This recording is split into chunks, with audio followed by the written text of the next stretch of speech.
नमस्कार. मी महेश लांडगे. अखंड हिंदुस्थानचे आराध्य दैवत छत्रपती शिवाजी महाराज, राजमाता जिजाऊ, धर्मवीर छत्रपती संभाजी महाराज, महामानव डॉक्टर बाबासाहेब आंबेडकर, युगपुरुष महात्मा ज्योतिबा फुले, सावित्रीबाई फुले, राजश्री शाहू महाराज अशा कित्येक थोर महामानवांच्या योगदानामुळेच आपला हा महाराष्ट्र आज प्रगतीपथावर अग्रेसर आहे.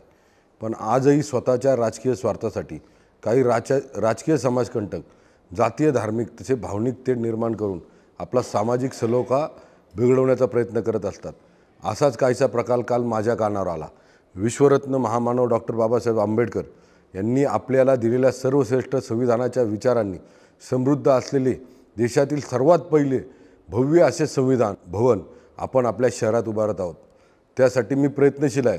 लवकरच या संविधान भवनाचे कामही सुरू होणार आहे. याबाबत माहिती देणारी रिक्षा हुड एका रिक्षा चालकाने आपल्या रिक्षावर बसवली होती.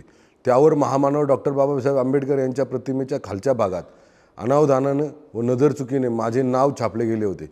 यामध्ये कुणाची भावना दुखवण्याचा हेतू मुळीच नव्हता. पण तरीही विरोधकांनी त्या रिक्षाच्या हुडचे फोटो समाज माध्यमाच्या माध्यमातून पसरून मी माझी सही डॉक्टर बाबासाहेब आंबेडकरांच्या प्रतिमेवर लावली अशी खोटी आणि संतापजनक बातमी सोशल मीडियावर पोस्ट व्हायरल केली. मुळात संबंधित रिक्षा हुड वर माझी सही किंवा स्वाक्षरी नसून तो फक्त नावाचा फॉन्ट आहे. पण तरीही विरोधक महाविकास आघाडीच्या समाजकंटकांनी सामाजिक तेढ निर्माण करण्याचा प्रयत्न केला. या प्रकाराबाबत मला जेव्हा माहिती कळाली तेव्हा संबंधित रिक्षा चालकाला बोलून त्यांना सदर हुड काढण्याची विनंती आम्ही केली. त्यांनी देखील ते रिक्षा हुड तात्काळ काढून सहकार्य केले.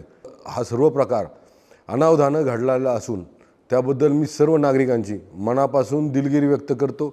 या प्रकारामध्ये कुणाच्या भावना दुखावण्याचा अजिबात हेतू नव्हता.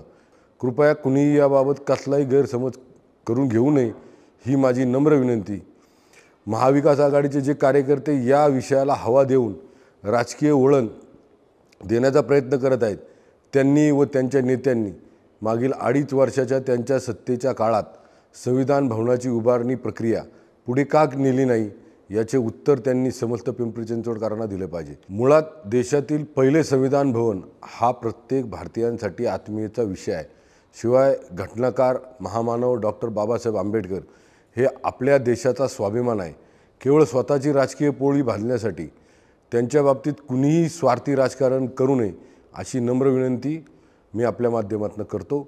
कारण प्रत्येक पिंपरी चिंचवडकर याआधीही एकजूट होता, यापुढेही एकजूट राहील यात तीळ मात्र शंका नाही.